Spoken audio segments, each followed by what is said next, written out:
नमस्कार, स्वागत आहे तुमचं माझ्या यूट्यूब चॅनलमध्ये। तर आज आपण कच्च्या बटाट्यामध्ये रवा घालून झटपट असा खमंग नाश्त्याचा पदार्थ बनवणार आहोत। तर काय आहे हा पदार्थ पाहण्यासाठी व्हिडिओ कुठेही स्किप न करता व्हिडिओ पूर्ण बघा। तर चला व्हिडिओला सुरुवात करूया। तर इथे मी 3 कच्चे बटाटे साल काढून पाण्यामध्ये ठेवून दिले होते। असं साल काढून बटाटे पाण्यामध्ये ठेवले ना की बटाटे काळे पडत नाहीत। आता हे बटाटे आपल्याला किसणीने किसून घ्यायचे आहेत।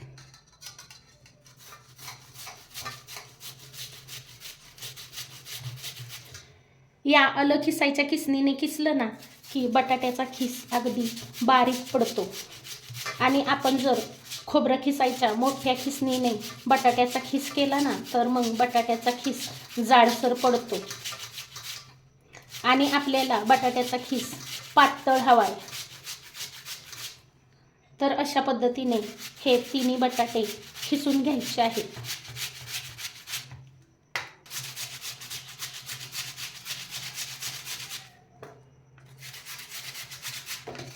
तर इथे हे तिन्ही बटाटे असे छान किसून घेतले आहेत। आता लगेचच आपल्याला या किसलेल्या बटाट्यामध्ये अर्धी वाटी गव्हाचं पीठ घालायचं आहे। अर्धी वाटी लहान रवा घालायचा आहे।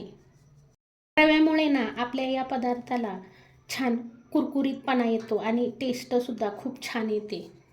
त्यानंतर आता इथे मी एक मोठा कांदा असा बारीक चिरून घेतला आहे। त्यानंतर 1 वाटी कोथिंबीर बारीक चिरून घेतली आहे। त्यानंतर 1 हिरवी मिरची बारीक चिरून घेतली आहे। 1 चमचा काळी मिरी पावडर घेतली आहे। पाव चमचा चाट मसाला घेतला आहे। तुमच्याकडे चाट मसाला नसेल ना तर तुम्ही आमचूर पावडर वापरली तरी चालेल आणि आमचूर पावडर नसेल ना तर तुम्ही 1 चमचा लिंबाचा रस पिळून घातला ना तरी चालेल। चवीप्रमाणे मीठ घालायचं आहे। पाव चमचा लाल मिरची पावडर घालायची आहे। आणि आता हे आपल्याला पाणी न घालता मिक्स करून घ्यायचं आहे, कारण बटाट्यामध्ये खूप पाणी असतं आणि आपण जर पाणी घातलं ना तर मग आपला हा पिठाचा गोळा पातळ होऊ शकतो। त्यामुळे सुरुवातीला पाणी न घालताच आपल्याला याचा गोळा बनवून घ्यायचा आहे। आमचूर पावडरमुळे हा पदार्थ खायला ना खूप छान लागतो आणि आपण याच्यामध्ये लाल मिरची पावडर काळी मिरी पूड घातली आहे, त्यामुळे हा पदार्थ खायला खूप छान चवदार लागतो। तर बघा इथे आपल्याला पाणी घालायची गरज लागली नाही। शक्यतो या पदार्थामध्ये पाणी घालायचंच नाही। बटाट्याच्या खिसामध्येच आपल्याला हे सर्व असं मिक्स करून घ्यायचं आहे। जर तुमचं मिश्रण कोरडं वाटत असेल ना तर 1-2 चमचे पाणी घालून तुम्ही हे पीठ असं मळून घेऊ शकता। तर असं हे पीठ मळून घेतलं आहे। आता हे पीठ आपण 5 मिनिटासाठी असंच ठेवून देऊया, म्हणजे 5 मिनिटात आपलं पीठ छान भिजेल। कारण आपण याच्यात रवा घातला आहे तर रवा थोडासा भिजला पाहिजे। 5 मिनिटानंतर मी इथे फ्राय पॅन कडकडीत गरम करून घेतला आहे। आता याच्यावर थोडंसं तेल घालायचं आहे आणि तेल तव्यावर पसरून घ्यायचं आहे। त्यानंतर आता या पिठामधला एक गोळा घ्यायचा आहे आणि तव्यावर घालून आपल्याला हलक्या हाताने हे असं थापून घ्यायचं आहे। हे पीठ हाताला चिकटू नये म्हणून हाताला पाणी घेऊन आपल्याला हे असं तव्यावर थापून घ्यायचं आहे। तर तुम्ही याला बटाट्याचं थालीपीठ म्हणू शकता।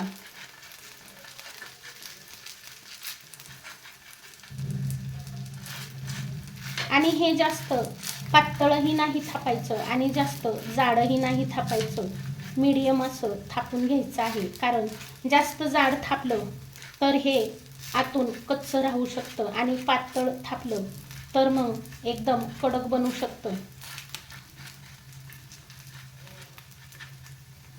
आता हे थालीपीठ मीडियम गॅसवर 2 ते 3 मिनिटे एका बाजूने भाजून घ्यायचं आहे। 2 ते 3 मिनिट थालीपीठ भाजून झाल्यानंतर वरून थोडंसं तेल सोडायचं आहे किंवा तुम्ही याला साजूक तूपसुद्धा लावू शकता। आता हे पलटी करायचं आहे. तर बघा, तव्याला बिलकुलही चिकटलं नाही. आणि आता पुन्हा दुसऱ्या बाजूने 2-3 मिनिट हे थालीपीठ आपल्याला मस्त असं भाजून घ्यायचं आहे. तर बघा किती सोप्पा आहे हा नाश्ता बनवायला. जेवढा सोप्पा आहे ना, तेवढाच खायला खूप सुंदर लागतो. बटाट्यामुळे याची चव खूप छान येते आणि आपण याच्यामध्ये रव्याचा वापर केला आहे ना, त्यामुळे तर हे थालीपीठ खायला अतिशयच सुंदर लागते. तर तुम्हाला माझी ही आजची रेसिपी आवडू लागली असेल ना, तर याआधी माझ्या चॅनलला सबस्क्राईब केलं नसेल तर सबस्क्राईब करा आणि एक लाईक करायला विसरू नका. तुमच्या खूप साऱ्या लाईक्स पाहून अशा छान छान रेसिपी बनवायला खूप उत्साह येतो. आणि बेल आयकॉनवर सुद्धा क्लिक करा, म्हणजे मी ज्या रेसिपी बनवीन ना, त्या सर्वात आधी तुम्हाला पाहायला मिळतील. तर इथे दुसऱ्या बाजूनीही हे थालीपीठ मस्त असं भाजून झालं आहे. आता आपण हे थालीपीठ प्लेटमध्ये काढून घेऊया. बघा किती सुंदर थालीपीठ तयार झालंय आणि खायला सुद्धा खूप छान लागतं. याच पद्धतीने मी तुम्हाला अजून एक थालीपीठ बनवून दाखवते. याच्यामध्ये आपण चाट मसाला घातलाय, त्यामुळे या थालीपीठाचा वास खूप सुंदर येतो.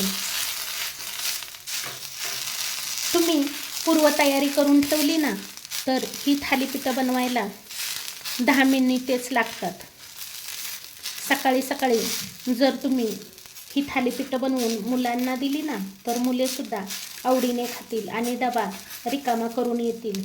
किंवा तुम्हाला स्वयंपाकाचा कधी कंटाळा आला असेल ना, तर ही थालीपीठे नक्की ट्राय करा.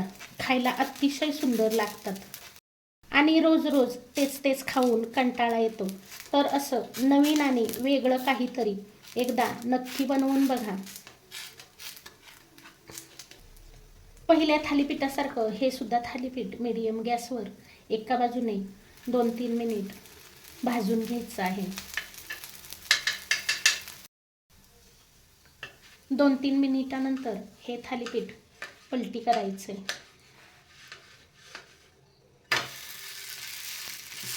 आणि आता दुसऱ्या बाजूने 2-3 मिनिट भाजून घ्यायचे. तर आता हे सुद्धा थालीपीठ मस्त असं दोन्ही बाजूंनी भाजून घेतलं आहे आणि याच पद्धतीने मी माझी उरलेली थालीपीठे बनवून घेणार आहे. तर इथे माझी सर्व थालीपीठे बनवून तयार झाली आहेत. मी घेतलेल्या साहित्यात 5 थालीपीठे तयार झाली आहेत. आणि ही थालीपीठे तुम्ही टोमॅटो सॉससोबत खाऊन बघा. टोमॅटो सॉससोबत थालीपीठे खायला खूप छान लागतात आणि मुलांना तर टोमॅटो सॉस खूप आवडतो. त्यामुळे तुम्ही कच्च्या बटाट्यापासून झटपट असा मस्त चमचमीत रुचकर पदार्थ एकदा नक्की बनवून बघा. मुलांना खूप आवडेल आणि घरातील सर्वांनाच खूप आवडेल. तर तुम्हाला माझी आजची रेसिपी कशी वाटली कमेंट करून सांगायला विसरू नका. रेसिपी आवडली असेल तर एक लाईक जरूर करा. चॅनलला याआधी सबस्क्राईब केलं नसेल तर सबस्क्राईब करा, सपोर्ट करा. रेसिपी पाहिल्याबद्दल खूप खूप खूप धन्यवाद. पुन्हा भेटूया अशाच एका नवीन छानशा रेसिपीसोबत. तोपर्यंत बाय बाय.